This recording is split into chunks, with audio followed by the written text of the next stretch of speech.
দুর্গাপুজো 2025 বেলঘরিয়ার দেয়ানপাড়ার বাণী মন্দিরের এবারের থিম ছিল আগ্রার তাজমহল।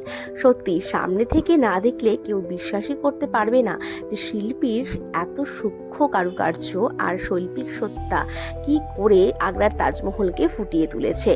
শিল্পীদের এতদিনের অক্লান্ত পরিশ্রম কিন্তু বিফলে যায়নি, কারণ পুজোর 5টা দিন কাতারে কাতারে মানুষ লাইন দিয়ে এই মণ্ডপে এসেছেন এই কারুকার্য তথা তাজমহল দেখতে এবং পুজো দেখতে।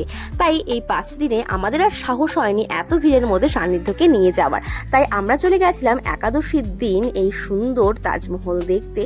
তো হাতের নাগালে যদি আগ্রার তাজমহল পাওয়া যায় তাহলে কেউ মিস করে বলো তো? তো সেখানে গিয়ে প্রথমে একটু ফটোশ্যুট করে একটু ভিডিও করে নিলাম, আবারও তোমাদেরকে দেখো সামনে থেকে দেখিয়ে দিলাম কত সুন্দর নিখুঁত এবং সূক্ষ্ম কারুকার্য, সত্যি প্রশংসনীয়।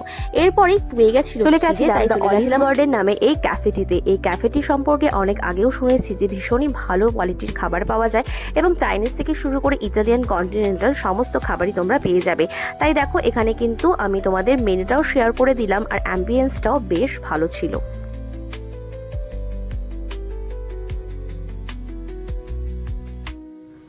এরই মধ্যে আরেকজনের দুষ্টুমি তো অলরেডি শুরু হয়ে গেছে। ও তো এক জায়গায় স্থির কিছুতেই বসছিল না, তো ওকে ম্যানেজ করাটা খুবই ডিফিকাল্ট একটা ব্যাপার। তো কিছু করার নেই, এইভাবে আমাকে এখন ম্যানেজ করতে হয়। তো ভালো করে আমি মেনু কার্ডটা দেখতেও পারছিলাম না। তারপর পেয়ে গেছিলো তার মধ্যে এত খিদে, তাই ফিশ অ্যান্ড চিপস আর সফট ড্রিঙ্ক অর্ডার করেছিলাম। আর সত্যি খাবারের কোয়ালিটি অসাধারণ ছিল। তোমরা যদি কেউ এক্সপিরিয়েন্স করতে চাও অবশ্যই যেতে পারো, আমি কিন্তু হাইলি রেকমেন্ড করে দিলাম। তো আমাদের পুজোর সমাপ্তি ঠিক এভাবেই ঘটেছিল। তোমাদের পুজো কেমন কাটলো? নিশ্চয়ই ভালো কেটেছে। আর কালী পুজো তো চলেই এলো, সেটার প্রস্তুতিও সবাই নিশ্চয়ই নেওয়া শুরু করে দিয়েছো। তো সকলকে জানাই হ্যাপি দিওয়ালি ইন অ্যাডভান্স। সবার কালী পুজো খুব ভালো কাটুক, সবাই ভালো থেকো, সুস্থ থেকো। দেখা হচ্ছে নেক্সট ভিডিওতে, ততক্ষণের জন্য